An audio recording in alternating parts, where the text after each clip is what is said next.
Urobayo, Anune, late Chief Joseph Honorable Nwebonuvie, Okura Kure Poro Para, Ropo Burunure, Egbuku Juve Gbukwe, Oya Diakbo, Unero Koyavaka Sona.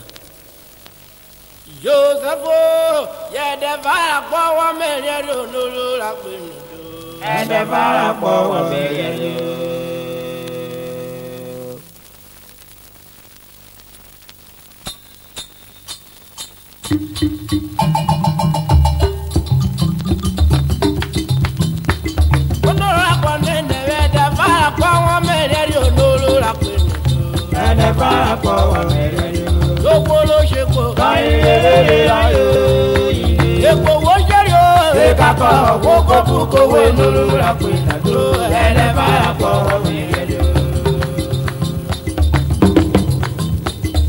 Joseph, ayo do ibora yoro apena ko do robora e.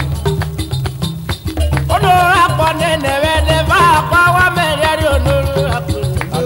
Neva pa wa mere ri. Joseph neva pa wa mere ri ono apena. Neva pa wa mere ri. Ogboro je gbo ka ile ayo. Epo wo jeri o e ka ko buko we no apena.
leri mọ̀ṣàrẹ̀ náà.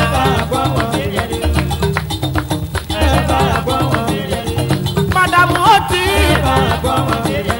Ayamu gbígbé rame. Oyi wéwo rẹ̀ bọ̀.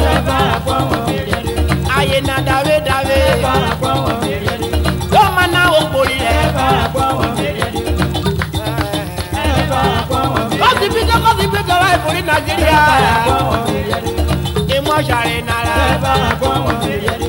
Máa yí òpòlì rẹ̀.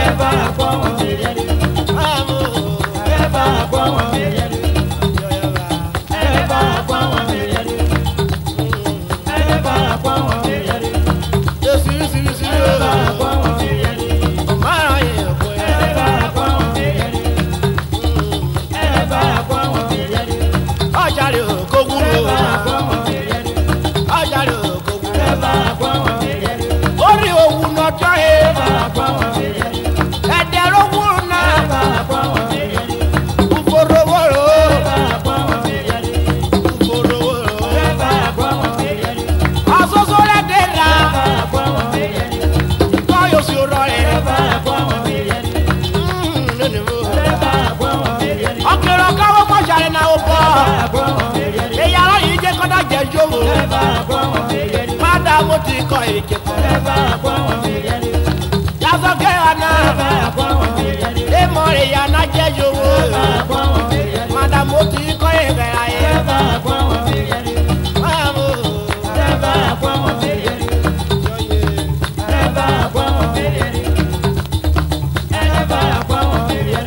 Amọ̀tàlẹ̀ pàkó rọ́yò. Òdè rọ́yìn kéwùjà kọ́. Òdẹ̀rọ̀ mọ́tò pákó òdẹ̀rọ̀ ìkéré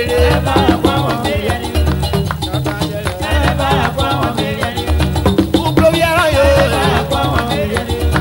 òkúkọ òkú òkúkọ òkú kọ ìdẹ̀rọ̀.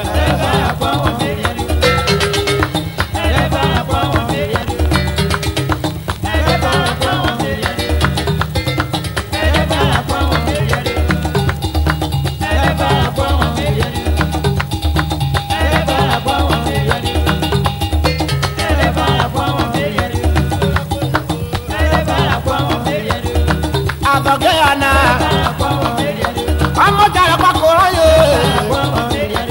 Òbí mọ́tò bọ̀rọ̀ yẹn. Amọ̀tàlẹ̀ pàkó rọ́yò. Òbí mọ́tò bọ̀rọ̀ yẹn.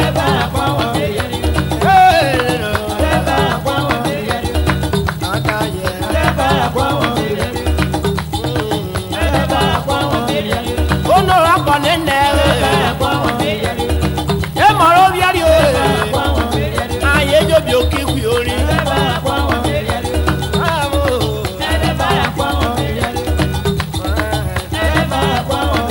Ọjà ìnáwó wù lọ́jọ́ yìí. Madamu Oti. Obìnrin ọ̀dà dùn wò. Ọ̀dà dùn wúro gbogbo. Owó kan ẹ̀ ọ̀rà. Ìwúrọ̀ kúlẹ̀ pé jóbi òye. Ayé dátọ́ mu o.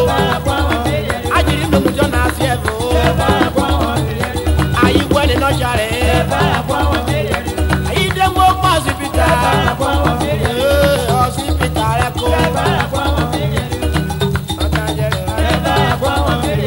Gbogbo yóò lè dé sí o. Ọmọ ayé náà kiri kọ́.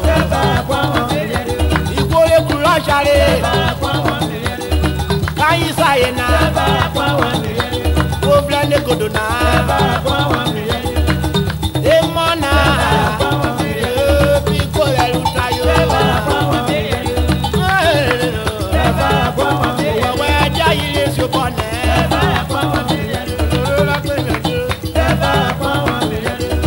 Madamu Oti. Oye bí kò rí ìrírò kẹ́.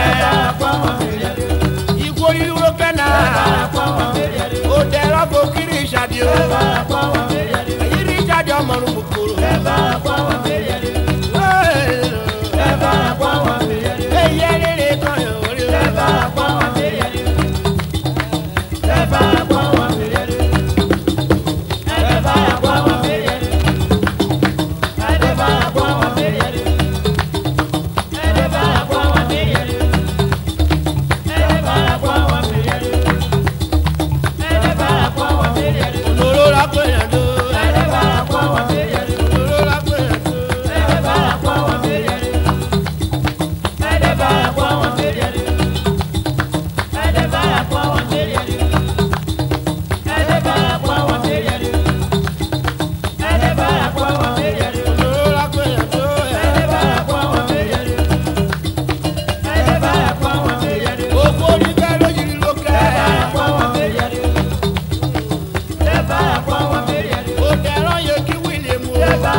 ọtí ọyàn bá rogo.